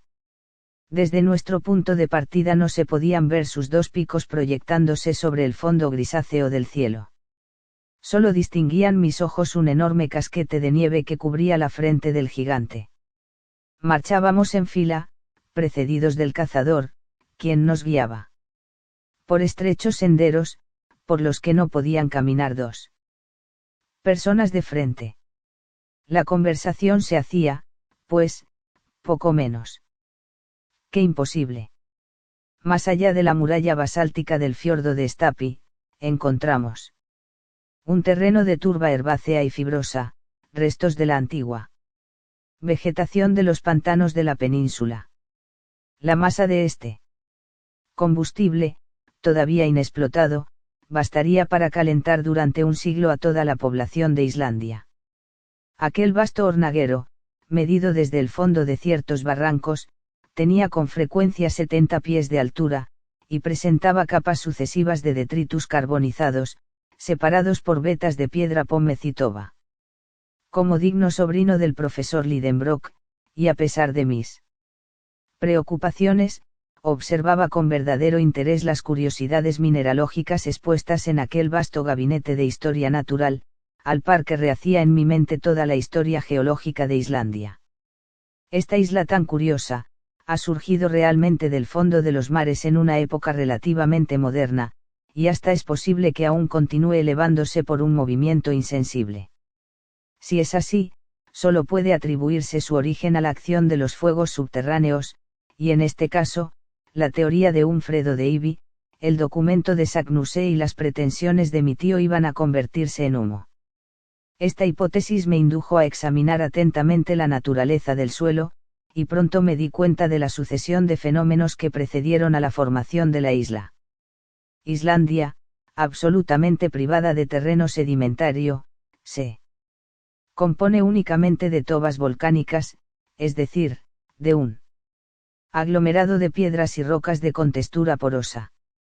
Antes de la existencia de los volcanes, se hallaba formada por una masa sólida, lentamente levantada, a modo de escotillón, por encima de las olas por el empuje de las fuerzas centrales. Los fuegos interiores no habían hecho aún su irrupción a través de la corteza terrestre.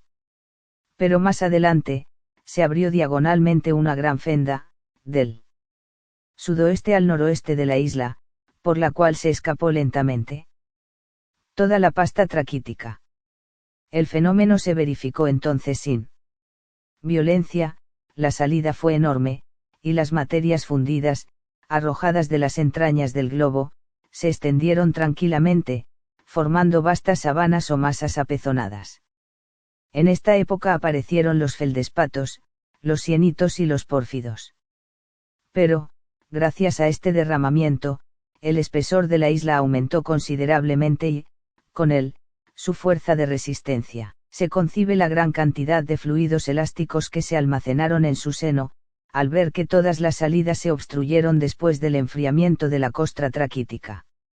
Llegó, pues, un momento en que la potencia mecánica de estos gases fue tal, que levantaron la pesada corteza y se abrieron elevadas chimeneas. De este modo quedó el volcán formado gracias al levantamiento de la corteza, y después se abrió el cráter en la cima de aquel de un modo repentino. Entonces sucedieron los fenómenos volcánicos a los eruptivos, por las recién formadas aberturas se escaparon, ante todo, las deyecciones basálticas, de las cuales ofrecía a nuestras miradas los más maravillosos ejemplares la planicie que a la sazón cruzábamos. Caminábamos sobre aquellas rocas pesadas, de color gris oscuro, que al enfriarse habían adoptado la forma de prismas de bases hexagonales. A lo lejos se veía un gran número de conos aplastados que fueron en otro tiempo otras tantas bocas ignívoras. Una vez agotada la erupción basáltica, el volcán, cuya fuerza se acrecentó con la de los cráteres apagados, dio paso a las lavas y a aquellas tobas de cenizas y de escorias cuyos amplios derrames contemplaban mis ojos esparcidos, por sus flancos cual cabellera opulenta. Tal fue la serie de fenómenos que formaron a Islandia. Todos ellos reconocían por origen los fuegos interiores, y suponer que la masa interna no permaneciese aún en un estado perenne de incandescencia líquida, era una verdadera locura. Por lo tanto, el pretender llegar al centro mismo del globo sería una insensatez sin ejemplo. Así, pues, mientras marchábamos al asalto del Sneffels, me fui tranquilizando respecto del resultado de nuestra empresa. El camino se hacía cada vez más difícil, el terreno subía, las rocas oscilaban y era preciso caminar con mucho tiento para evitar caídas peligrosas. Hans avanzaba tranquilamente como si fuese por un terreno llano, a veces desaparecía detrás de los grandes peñascos, y le perdíamos de vista un instante, pero entonces oíamos un agudo silbido salido de sus labios, que nos indicaba el camino que debíamos seguir. Con frecuencia también recogía algunas piedras, colocábalas de modo que fuese fácil reconocerlas después, y fijaba de esta suerte jalones destinados a indicarnos el camino de regreso. Esta precaución era de por sí excelente, pero los acontecimientos futuros probaron su inutilidad. 3 fatigosas horas de marcha se invirtieron tan solo en llegar a la falda de la montaña. Allí dio Hans la señal de detenerse, y almorzamos frugalmente. Mi tío se llenaba la boca para concluir más pronto, pero como aquel alto tenía también por objeto el reparar nuestras fuerzas, tuvo que someterse a la voluntad del guía que no dio la señal de partida hasta después de 1 hora. Los 3 islandeses, tan taciturnos como su camarada el cazador, no desplegaron sus labios y comieron sobriamente.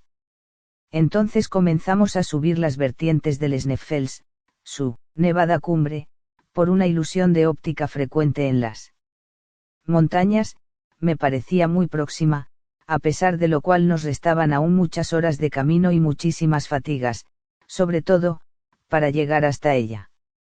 Las piedras que no se hallaban ligadas por hierbas ni por ningún cimiento de tierra, resbalaban bajo nuestros pies y rodaban hasta la llanura con la velocidad de una luz. En algunos parajes, las vertientes del monte formaban con el horizonte un ángulo de 36 grados cuanto menos. Era materialmente imposible trepar por ellos, siendo preciso rodear estos pedregosos obstáculos, para lo cual encontrábamos no pocas dificultades. En estas ocasiones nos prestábamos mutuo auxilio con nuestros herrados bastones. Debo advertir que mi tío permanecía siempre lo más cerca posible de mí, no me perdía de vista, y, en más de una ocasión, encontré un sólido apoyo en su brazo. Por lo que respecta a él, tenía sin duda alguna el sentimiento innato del equilibrio, pues no tropezaba jamás. Los islandeses, a pesar de ir cargados, trepaban con agilidad asombrosa.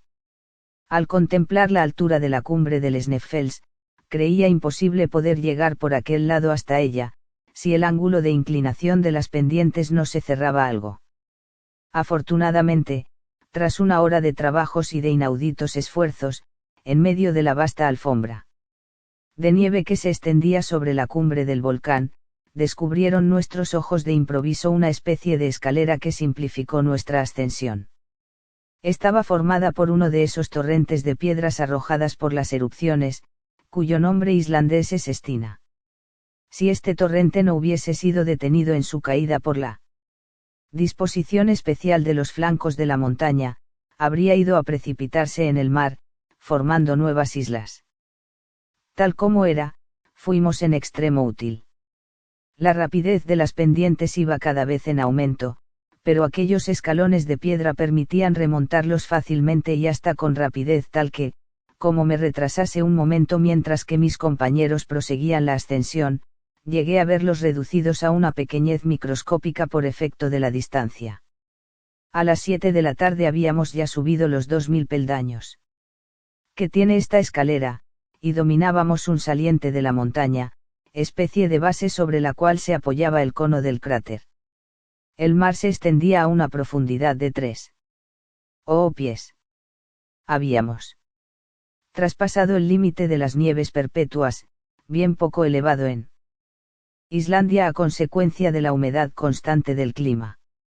Hacía un frío espantoso y el viento soplaba con fuerza. Me hallaba agotado.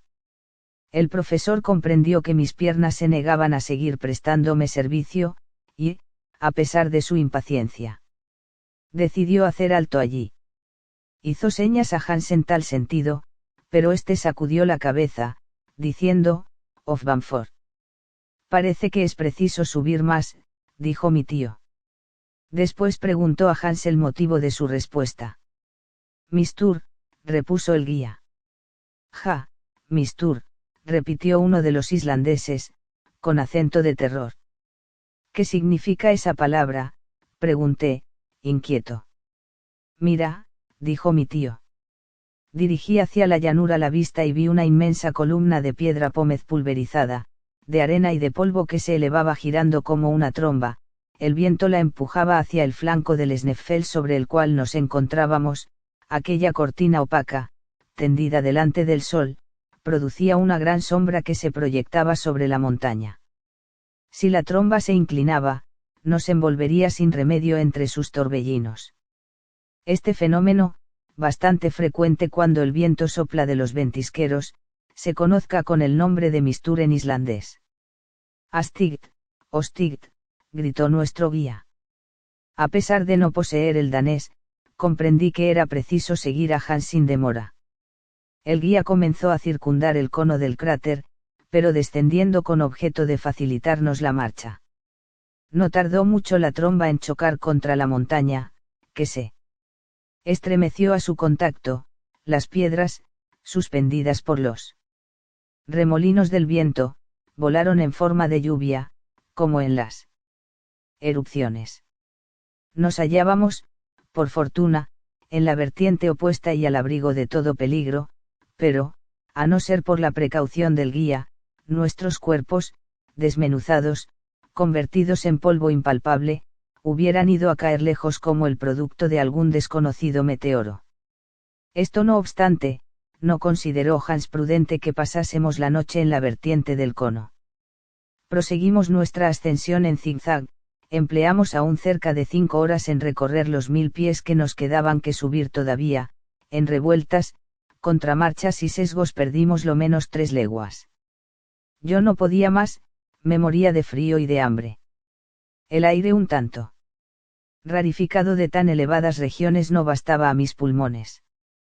Por fin, a las 11 de la noche, en plena oscuridad, llegamos a la cumbre del Sneffels, y, antes de buscar abrigo en el interior del cráter, tuve tiempo de ver el sol de la medianoche en la parte inferior de su carrera, proyectando sus pálidos rayos sobre la isla dormida a mis pies. Capítulo 16. Cenamos rápidamente y se acomodó cada cual todo lo mejor que pudo. La cama era bien dura, el abrigo poco sólido y la situación muy penosa halló pies sobre el nivel del mar. Sin embargo, mi sueño fue tan tranquilo aquella noche, una de las mejores que había pasado desde hacía mucho tiempo, que ni siquiera soñé. A la mañana siguiente nos despertó, medio helados, un aire bastante vivo, el sol brillaba esplendente. Abandoné mi lecho de granito y fui a disfrutar del magnífico espectáculo que se desarrollaba ante mi vista. Me ubiqué en la cima del pico sur del Sneffels, desde el cual se descubría la mayor parte de la isla. La óptica, común a todas las grandes alturas, hacía resaltar sus contornos, en tanto que las partes centrales parecían obscurecerse. Hubiérase dicho que tenía bajo mis pies uno de esos mapas en relieve de Ellesmere. Veía los valles profundos cruzarse en todos sentidos, descendían los precipicios a manera de pozos, los lagos se transformaban en estanques y los ríos, en arroyuelos. A mi derecha se presentaban innumerables ventisqueros y multiplicados picos, algunos de los cuales aparecían coronados por un penacho de humo. Las ondulaciones de estas infinitas montañas, cuyas capas de nieve daban un aspecto espumoso, semejaban la superficie del mar cuando las tempestades la agitan. Si me volvía hacia el oeste, contemplaba las aguas del océano, en toda su majestuosa extensión, cual si fuese continuación de aquellas aborregadas cimas. Apenas distinguían mis ojos dónde terminaba la tierra y dónde comenzaban las olas. Me abismé, de esta suerte, en el éxtasis alucinador que producen las altas cimas, y esta vez sin vértigo alguno, pues, al fin, me iba acostumbrando a estas contemplaciones sublimes. Mis deslumbradas miradas se explayaban en la transparente irradiación de los rayos solares, me olvidé de mi propia persona y del lugar en que me encontraba para vivir la vida de los trasgos o de los silfos, imaginarios habitantes de la mitología escandinava, me embriagaba con las voluptuosidades de las alturas, sin acordarme de los abismos en que dentro de poco me sumergiría mi destino. Pero la llegada del profesor y de Hans, que vinieron a reunirse conmigo en la extremidad del pico, me trajeron nuevamente a la realidad de la vida. Mi tío se volvió hacia el oeste y me señaló con la mano un ligero vapor, una bruma, una apariencia de tierra que dominaba la línea de las olas. Groenlandia, me dijo. Groenlandia, exclamé yo. Sí, solo dista de nosotros 3 leguas, y, durante los deshielos, llegan los osos blancos hasta Islandia sobre los témpanos que arrastran las corrientes hacia el sur. Pero esto importa poco. Nos hallamos en la cumbre del Sneffels, aquí tienes sus 2 picos, el del norte y el del sur. Hans va a decirnos ahora qué nombre dan los islandeses a este en que nos encontramos. Formulada la pregunta, el cazador respondió. Escartaris. Mi tío me dirigió una mirada de triunfo. Al cráter. Exclamó entusiasmado. El cráter del Sneffels tenía forma de cono invertido, cuyo orificio tendría aproximadamente media legua de diámetro. Calculé su profundidad en pies, sobre poco más o menos. Juzguese lo que sería semejante recipiente cuando se llenase de truenos y llamas. El fondo de este embudo no debía medir arriba de pies de circunferencia, de suerte que sus pendientes eran bastante suaves y permitían llegar fácilmente a su parte inferior. Involuntariamente comparaba yo este cráter con un enorme trabuco ensanchado, y la comparación me colmaba de espanto. Introducirse en el interior de un trabuco, pensaba en mi fuero interno, que puede estar cargado y dispararse al menor choque, solo puede ocurrírsele a unos locos. Pero para retroceder era tarde. Hans, con aire indiferente, se puso de nuevo al frente de la caravana, yo lo seguía sin despegar los labios. A fin de facilitar el descenso, describía el cazador, dentro del cono, elipses muy prolongadas. Era preciso marchar por entre rocas eruptivas, algunas de las cuales, desprendidas de sus alvéolos, se precipitaban a saltos hasta el fondo del abismo. Su caída determinaba repercusiones de extraña sonoridad. Algunas partes del cono formaban ventisqueros interiores. Hans avanzaba entonces con la mayor precaución, sondando el suelo con su bastón herrado para descubrir las grietas. En ciertos pasos dudosos necesitamos atarnos unos a otros por medio de una larga cuerda a fin de que si alguno resbalaba de improviso, quedase sostenido por los otros. Esta solidaridad era una medida prudente, mas no excluía todo peligro.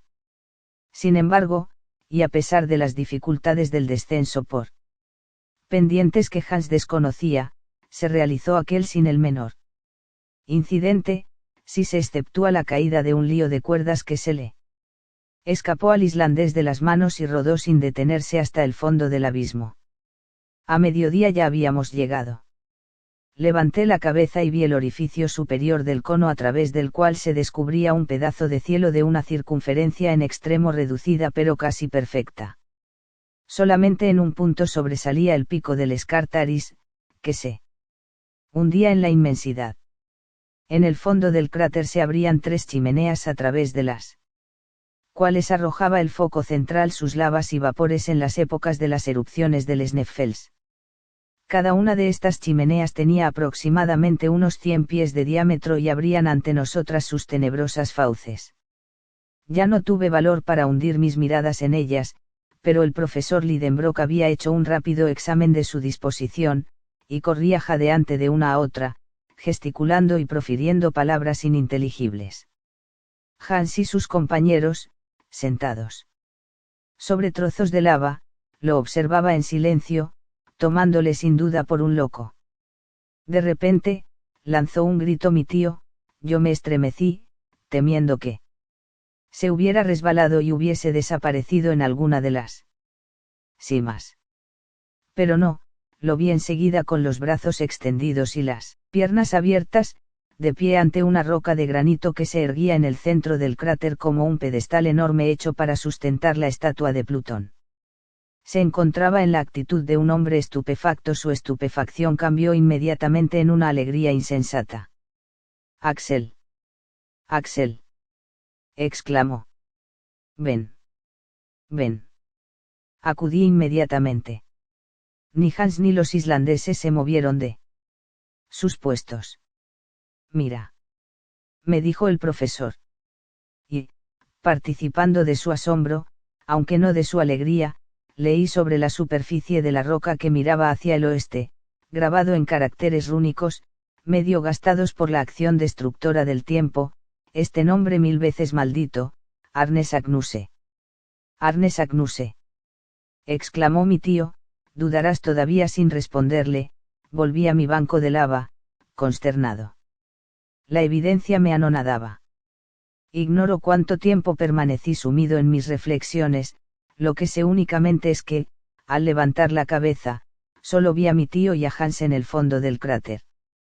Los islandeses habían sido despedidos, y bajaban a la sazón las pendientes exteriores del Sneffels, para volver a Stapi. Hans dormía tranquilamente al pie de una roca, sobre un lecho de lava. Mi tío daba vueltas por el fondo del cráter como la fiera que cae en la trampa de un cazador. Yo no tenía ni ganas de levantarme ni fuerzas para hacerlo, y, siguiendo el ejemplo del guía, me entregué a un doloroso sopor, creyendo oír ruidos o sentir sacudidas en los flancos de la montaña. De este modo transcurrió aquella primera noche en el fondo del cráter. A la mañana siguiente, un cielo gris, nebuloso y pesado se extendía sobre el vértice del cono. Aunque no lo hubiera notado por la oscuridad del abismo, la cólera de mi tío me lo habría hecho ver. Pronto comprendí el motivo, y un rayo de esperanza brilló en mi corazón. Ved por qué. De las 3 rutas que ante nosotras se abrían, solo una había sido explorada por Saknuse. Según el sabio islandés, debía reconocérsela por la particularidad, señalada en el criptograma, de que la sombra del Scartaris acariciaba sus bordes durante los últimos días del mes de junio. Se podía considerar, pues, aquel agudo pico como el gnomon de un inmenso cuadrante salar, cuya sombra de un día determinado señalaba el camino del centro de la Tierra. Ahora bien, oculto el sol, toda sombra era imposible, faltando, por consiguiente, la anhelada indicación. Estábamos ahí de junio. Si el cielo permanecía cubierto por espacio de 6 días, sería necesario aplazar la observación para otro año. Renunció a descubrir la cólera impotente del profesor Lidenbrock.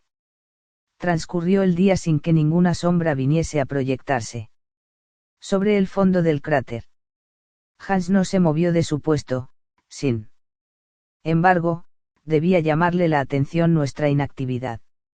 Mi tío no me dirigió ni una sola vez la palabra.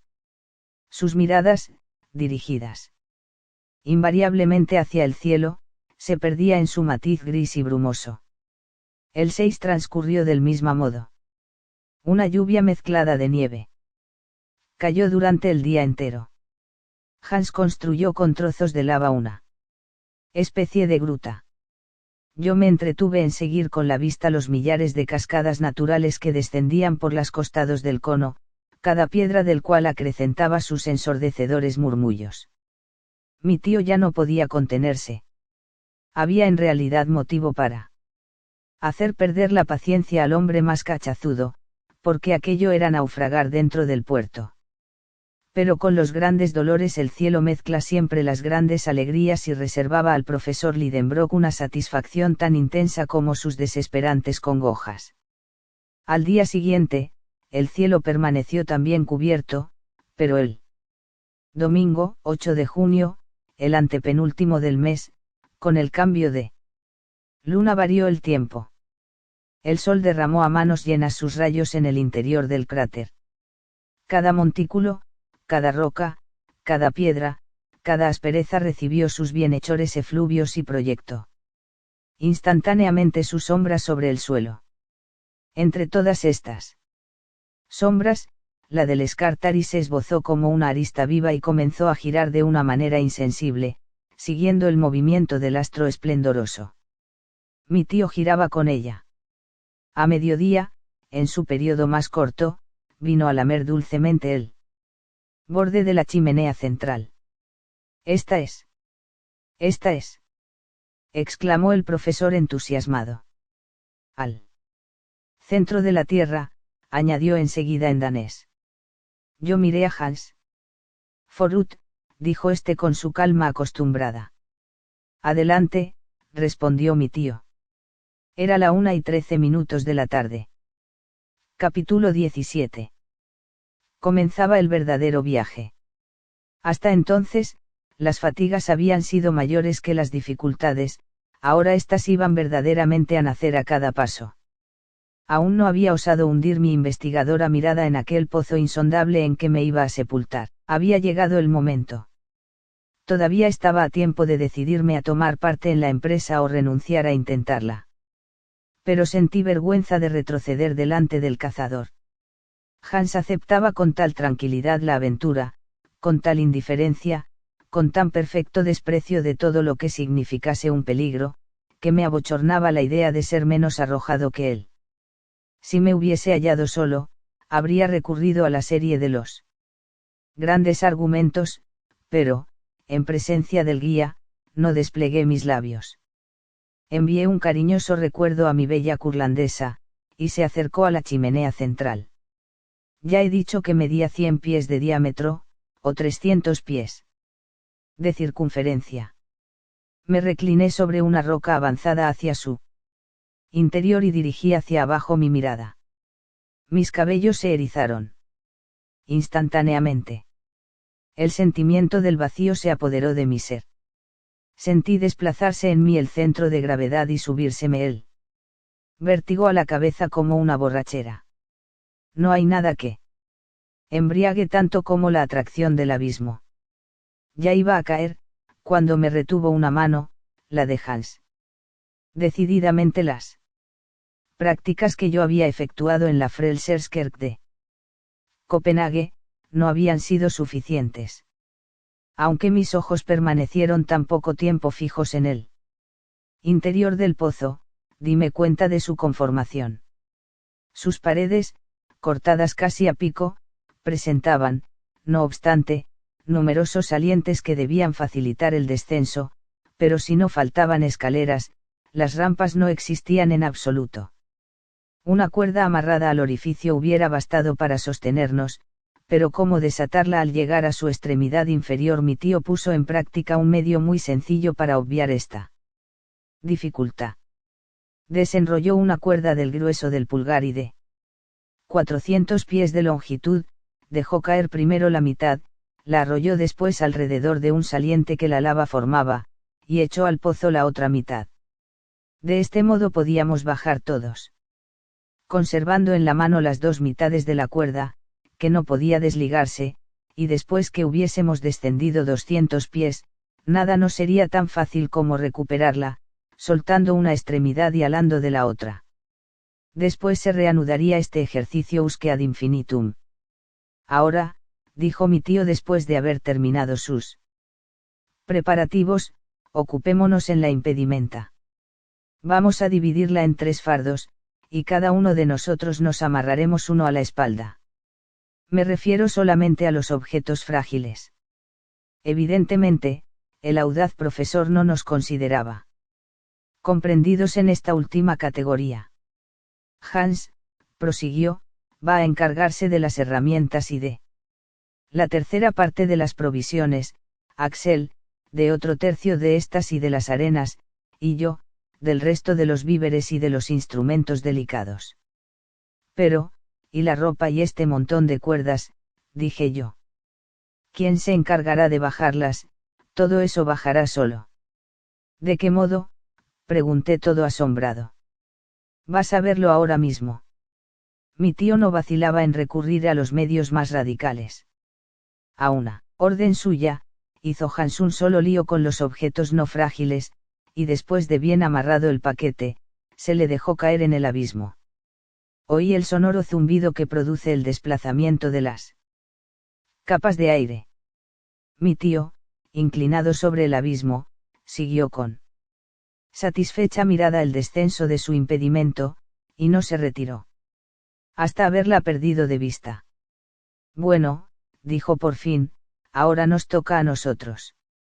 Ruego a los hombres de buena fe que me digan si era posible escuchar sin estremecerse palabras semejantes.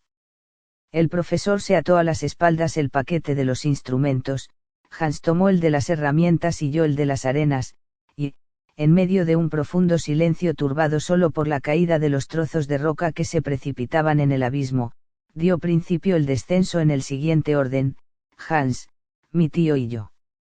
Me dejé, por decirlo así, resbalar. Oprimiendo frenéticamente la doble cuerda con una mano, y asiéndome con la otra a la pared por medio de mi bastón herrado. La idea de que me faltase el punto de apoyo era la única que me dominaba. Aquella cuerda parecía demasiado frágil para soportar el peso de 3 personas, por eso la utilizaba lo menos posible, realizando milagros de equilibrio sobre los salientes de lava, a los cuales trataba de aferrarme con los pies cual si estos fuesen manos. Cuando alguno de estos resbaladizos peldaños oscilaba bajo los pies de Hans, decía este con voz tranquila: Gifact. Cuidado. Repetía mi tío. Al cabo de media hora sentamos nuestros pies sobre la superficie de una roca fuertemente adherida a la pared de la chimenea. Hans tiró de la cuerda por uno de sus extremos, se elevó el otro en el aire, y, después de haber rebasado la roca superior, volvió a caer, arrastrando consigo numerosos pedazos de piedras y de lavas, que cayeron a manera de lluvia, o mejor, de granizada, con grave peligro nuestro. Al asomar la cabeza fuera de la estrecha plataforma donde nos encontrábamos, observé que no se veía aún el fondo del precipicio. Volvió a comenzar otra vez la maniobra de la cuerda, y, al cabo de media hora, habíamos descendido otros 200 pies. No sé si el más entusiasta geólogo hubiera sido capaz de estudiar, durante este descenso, la naturaleza de los terrenos que nos rodeaban. Por lo que respecta a mí, no me preocupé de ello, me importaba muy poco que fuesen pliocenos, miocenos, eocenos, cretáceos, jurásicos, triásicos, pérmicos, carboníferos, devonianos, silúricos o primitivos. Pero el profesor hizo algunas observaciones o tomó ciertas notas, sin duda, porque, en uno de los saltos, me dijo: